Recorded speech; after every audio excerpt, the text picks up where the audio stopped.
there, but talking about the fuel price, people have linked it to the refineries, or our refineries are not functional. The Dangote refinery that is now functional is not allowed to be, operational as they would want it. Talks from Nigerians. Let's look at what the National or the House of Representatives are saying. They've called on the federal government to create a framework allowing indigenous refiners to participate in Nigeria's petroleum production chain.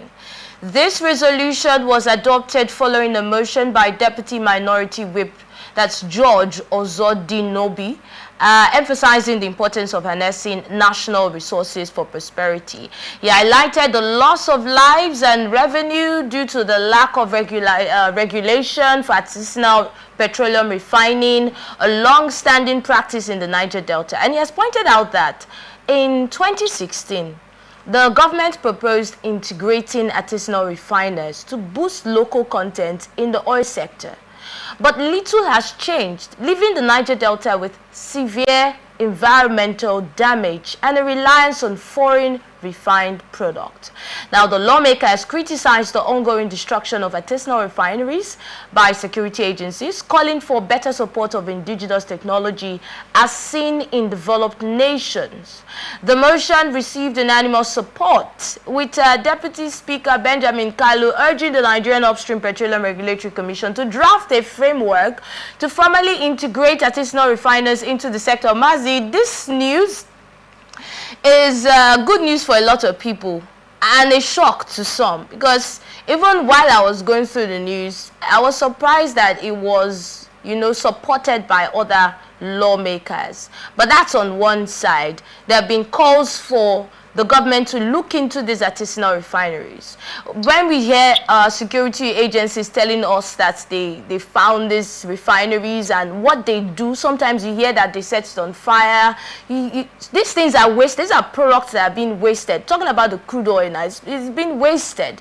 So this call by the House of Representatives, what would you say about this? It's a welcome development if it is well implemented. But like I said, we have good talks, we have good ideas, we have good proposals. But poorly, when I say poorly, not implemented at all. We have been saying, let them integrate those doing oil bunkering. Let them integrate other modern refineries. Let there be food in the land. Instead of you chasing them, instead of you, when you discover illegal bulk, you burn it, it's not the best. Bring them together, encourage them, officially integrate them so that there will be enough food, vis-a-vis enough oil locally produced for our consumption. But you will not talk about the oil theft, which is commonly seen all over. So the military have been accused. Those in authority have been accused of being involved in oil bunkering, in theft of oil theft. So what have they done? It's a good development, good idea, good proposal, but who will bear the cat? You see, last time we heard that the total oil theft in Nigeria exceeded far higher than the one. We don't know how much oil a barrel. True. These are the problems. We have been talking about monopolizing the refineries. Dangote has just come up. We thought that saving grace has come, but unfortunately, we don't know the way forward. We don't know the front and back of Dangote. Dangote cannot tell us. Dangote is saying a different thing. Dangote is saying that he has enough capacity to produce oil that will be beneficial to Nigeria daily. The federal government and the NFP said no. When they started saying that it's going to support quality, Dangote said, bring your own, let me bring my own. So there are a lot of politicking, there are a lot of corruption, there are a lot of things. So even as it is now, by the time this proposal is being implemented, becomes law, it will give room. Look, the refineries were working before former President Buhari came on board. But today he stayed 8 years and was saying that he was going to build a refinery in each year. He spent 8 years. How many refineries was built? He spent 8 years. None of the refineries worked for 8 years. Is this a banana country? Is it a banana nation? Mazi, sorry to cut you there, but I had to come in when you started talking about a banana nation. But then let's look at these artisanal refineries now. We have heard talks about the products that their products now not being quality. They're not of top quality, yes. And if that happens, Mazi, please hold on. If that happens, please hold on. It's a challenge and it's a problem that should be looked at, not swept under the carpet. Because people's vehicles will be affected, engines will be affected if you don't use good fuel. Remember what happened when we had bad fuel being imported to Nigeria? That didn't even happen just once, even though Nigerians were asking for what happened after then. People went to court to sue. What happened after then?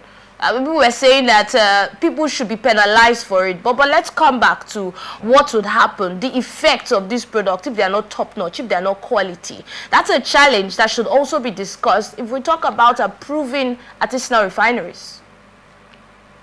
Yes.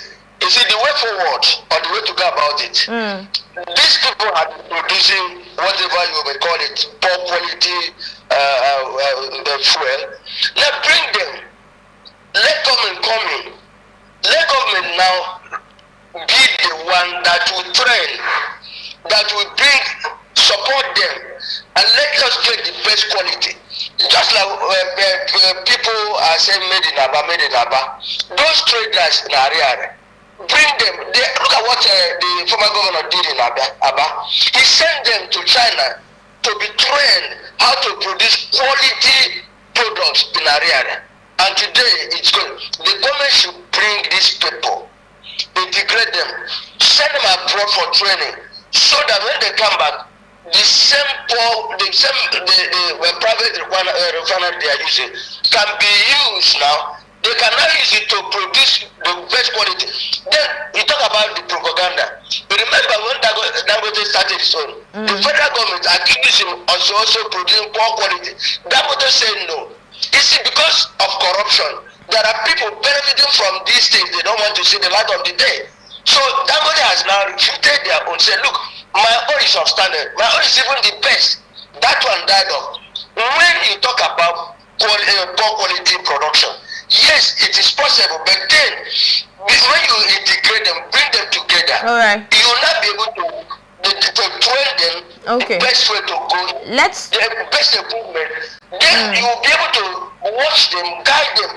From there, charity begins at home. Okay, Mazi, we get you. We get that point. Step by step. Yes. Step by step. Yes, we get your point. Thank you so much. Let's look at Mazi. Let's look at another challenge that could come up. Aside the. Can you hear me, Mazi? Can you hear me? All right, thank you so much for your thoughts on that one.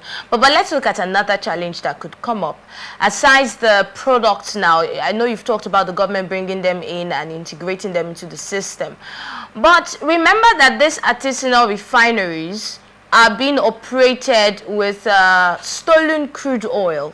A lot of times, that's what we get from the news. Stolen crude oil. So how would the government control this crude oil theft if artisanal refineries are encouraged?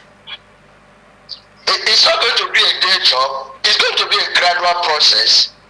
You can't say because crude is being stolen, you cannot integrate these people. Little by little, just like when Jonathan said about corruption. You see, prevention is better than cure. You look inward how to prevent this crude oil theft. Not chasing them. Just like what P2B said when he said you cannot close that shop and be chasing a thief. Let there be a systematic, a disciplined approach. Let us put things in place that will make it difficult, almost impossible, for crude oil to be stolen. When you say no, if you give this approval, the rate of crude oil step will increase. No, it will gradually phase. No, nobody is saying it will increase. Nobody is saying it will increase. Nobody is saying it will increase. Mazi, can you hear me? Hello? Mazi, can you hear me? very well. Okay, no, nobody is saying it will increase. We're only asking how the government will get to manage it. Even without the government approving or encouraging artisanal refineries, we already have crude oil theft on the increase on a daily. Reports have said that. So what we're asking is how the government will get to check crude oil theft if these refineries are being encouraged and made legal. Let them look inward. Okay. Those assisting for the theft are inward. Okay. It is the rat at home that tells the rat outside that's meat. We have had reports that even the military, even those in authority, I've said it here, I may go to say, not me that said it. We have had a report that even the military use their vessels to steal this crude oil and transport it outside. Right. Without the connivance of the insider, it will be difficult, almost impossible to change. But then, when you lay a solid foundation, you look inward, you suture all the leakages gradually. Your security people, you have to watch them. Thank you, Those in the government, you have to watch them. Then from there now, you begin, then let there be a stiff penalty. Whosoever is caught, what capital punishment. But then, because they are involved, those in government are involved, the military are involved, the other civilians are involved. So that is why it appears difficult. But then, if the government wants to stop the stolen crude oil, they know how to go about it. They must first of all look inward. Who and who are involved. All right, thank you so much. It's not for the masses to make solution. They know how to stop it. If they want to stop it, they would stop it. Okay, thank you.